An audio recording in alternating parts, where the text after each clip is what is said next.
The housing market continues to make headlines, from rising interest rates to shifting supply and demand. What do the numbers really show? And what should investors watch for next? We're going to break it all down for you and a whole lot more right now on UBS Trending.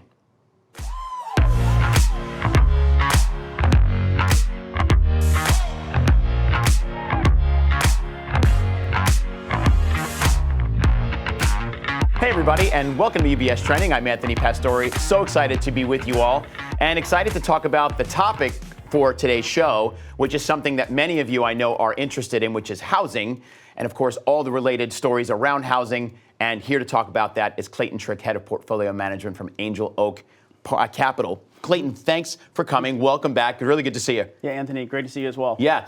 Before we start, I will say that this doesn't come out of nowhere. We were talking about you coming through to talk about housing, and we just recently got a survey that we send out quarterly to our clients at UBS with a lot of people responding. And under life events, the top four, three of the top four are related to housing or real estate, buying, selling, remodeling their homes. So clearly it's a topic that is of interest to a lot of people. But the question then becomes, okay, so where are we right now? We know rates are, 30-year mortgage rates specifically, are down from their highs, but still above that 6% level. Supply looks like it's limited in parts of the country. Yeah. What are you seeing when you're looking at the U.S. housing market? Yeah, sure. Overall, we've seen that housing in general is finding its new equilibrium, right? You had a huge increase in home prices in 2021 when mortgage rates were extremely low and the economy was doing extremely well. And then the Fed, raised rates in 2022, and the fear was, are we going to see a large decrease in home prices like 08? We have found, and the market's found its footing, that you're not seeing that large decrease in home prices. We're seeing a disinflation in home prices. So home prices were up over 20% in 21. And then in the last couple of years, you've seen home prices go from like a 5% annualized rate to actually about 1 to 2% year over year. What's interesting is inflation's above that, right? Inflation's in that 2 to 3% range. So home prices are still going up, but they're just going up at a level below inflation. So that's actually making the housing market generally get more back into the right equilibrium it needs between supply and demand. Right. But I mean, the people keep talking about affordability of housing. And it's interesting when you talk about prices, but still affordability seems to be a bit of an issue. And I imagine that's kind of really related to where rates are right now. Talk about the affordability side of this housing market, because that seems to be where most people are kind of throwing their hands up and saying, I'm not sure what to do now, especially if you're a first-time home buyer, you're young, you're like, I don't know if I can afford this. Yeah, absolutely. That has been the number one question we get from clients the last few years, is home prices have gone up so much and mortgage rates went up, right? It was kind of a double whammy for someone looking to buy a home, especially a first-time home buyer. Some in their 20s and 30s. You've actually seen the average age of first-time home buyers, and go up about 5 years, the last 5-7 years. Right. Thinking about where affordability is going, though, we've actually seen a sharp improvement in affordability. And the way we measure that is just looking at the median home price, the median income, and today's current 30-year mortgage rate, and you calculate the monthly payment, right? Everyone thinks about their monthly payment if they buy a new home today or they do a refinance. And that monthly payment has really been improving because home prices have been going down, at least have been disinflating, right? So net of inflation, it's been coming down, it's been disinflating.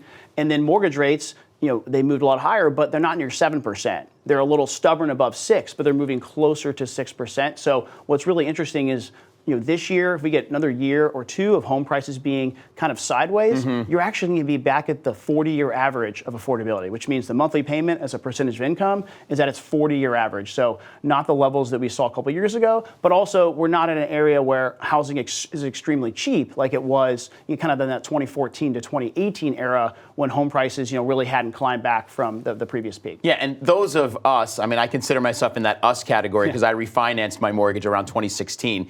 And sitting around at 3%. And there are a number of folks in the U.S. as homeowners, about 20% of them are at that 3% level. But we were just talking about this. Interestingly, for the first time since rates have really spiked, those that are above 6% are at around 21%. So they're starting to surpass those who we say have those golden handcuffs and are holding on to their homes because their mortgage rates are so low. It's really interesting to see that shift. And we here at CIO do think that obviously monthly payments as a share of income are near, multi-decade highs. But as you're saying, that seems to be shifting. It's an interesting phenomenon that we're watching with housing in the U.S. compared to where we were in 2008 and even 2020, 2021. Yeah, absolutely. Speaking to the refi wave in 2020 and 2021, about half of America refied their mortgage. So the average mortgage rate in the U.S. is still around 4%. Right. So not if you get a new mortgage today, but the outstanding rate's around 4%. Versus if you get a new mortgage today, it's typically between about 6 and 6.5%. That's still a historically wide gap, which is why turnover in the housing market is very low. But that's healthy, right? That's the equilibrium that we think we should be in, is you have low turnover in the housing market. Home prices are coming back to normal by just not going up as much as they were before, and mortgage rates are coming down overall. So that's moving affordability into the right spot. And to your point, you're seeing a larger percentage of mortgages that are above 6%. That's only going to continue to grow as mortgages that are being created today, are created above 6. They're not created at 2.5 anymore, unfortunately. Right, exactly. That's the difference. And also, our chief investment office does think that the Fed is still going to cut rates towards the back half of this year, likely September, December meetings, probably 25 basis points each. So there may be, it's not always a direct correlation, but there may be a little bit of relief within the 30-year mortgage rate if the Fed does cut. A lot of ifs, with all the uncertainty now with the Middle East and what's going on in the Iran conflict. There's so much that the Fed is trying to digest, looking at, obviously, housing, looking at jobs, and looking at inflation, of course, which we know spiked recently because of the sort of quick increase in oil prices. But back to housing, if you look at mortgage credit quality, so from the investment case, and especially loan performance, what is the data showing you when you look at all of that information? Yeah, so a few key indicators. Delinquencies are still effectively at near an all-time low. Right. So individuals that are late on their mortgage is near an all-time low, which is what we expected. You've really not seen credit extension or lending standards get much wider, which has been unfortunate for some people trying to buy a home. But in general, from an investor perspective, the credit box still remains very, very tight as underwriting standards are tight. So that's kept delinquencies low, even as we've seen some of the volatility, to your point.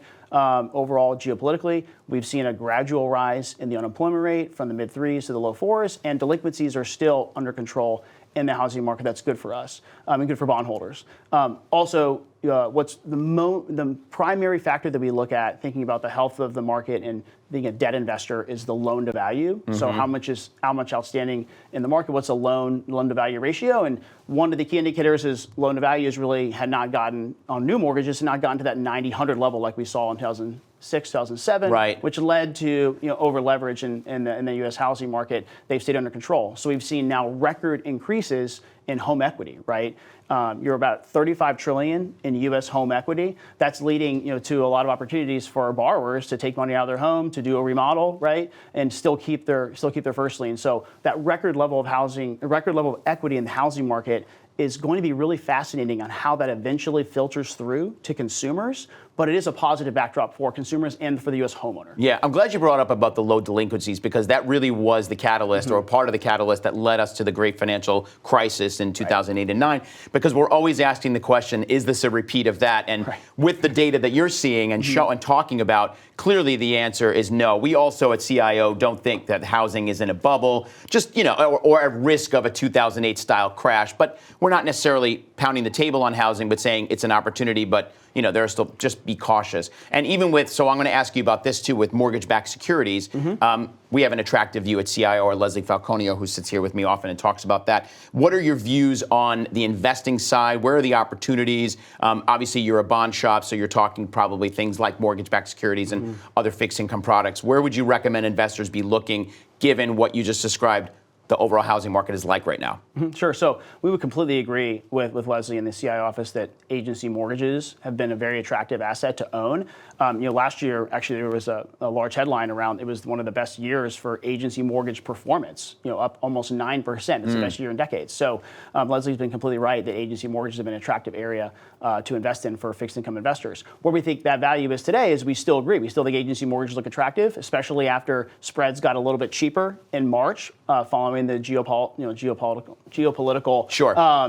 concerns. So they actually cheapened up again. So we actually have a more favorable view for agency mortgage spreads going forward for the rest of the year. One really interesting area of the market outside of agency mortgages is actually non-agency mortgages. These are bonds that are also backed by U.S. housing, but they don't have the Fannie and Freddie and Ginnie guarantee. So, as investors, we have to analyze the credit risk of those underlying borrowers since Fannie and Freddie is not guaranteeing them. Those opportunities and yields are at a much higher level than the corporate space. So we're actually seeing higher yields, higher spreads in non-agency mortgages, from AAA non-agency mortgage bonds to single B that are at higher yields than corporate credit. This is really notable because if you go back to the pre-financial crisis era, the AAA mortgage bonds are actually trading at lower yields than corporate bonds for the same rating. Right. So we see that as a big opportunity for investors. And so agency looks attractive, but under the hood, some of these tactical areas that investors can look at, non-agency mortgages actually look even more attractive in our view. Great. And just really quickly before we wrap up, Clayton, if the Fed does cut rates, which we expect they will, is that a potential risk to mortgage-backed securities or any other kind of fixed income instruments that you're liking right now? So we do think active management in the mortgage-backed securities market is extremely important because if the Fed cuts rates and mortgage rates move lower, some of these new mortgages that were created a couple of years ago at 6.5%, 7%, they're at risk of refi, right? But there is a significant portion of mortgage-backed securities that are at lower coupons, right?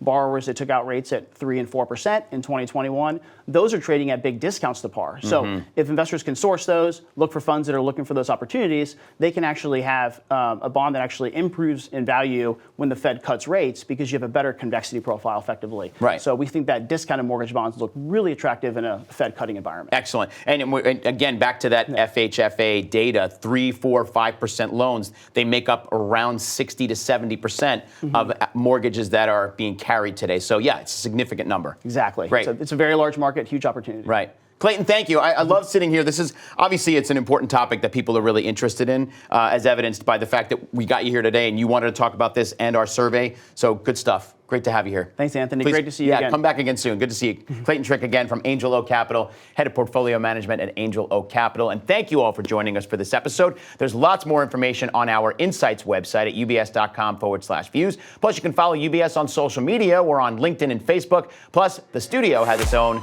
dedicated Instagram channel. You can follow us at UBS Trending right there on your screen. Lots of content there for you. And as always, if you do have any questions or want to continue this conversation, make sure you're doing so with your financial advisor. Until next time, I'm Anthony Pastore. Have a great rest of your day. And remember to keep your eyes on what's trending. We'll see you soon, everybody. Thanks.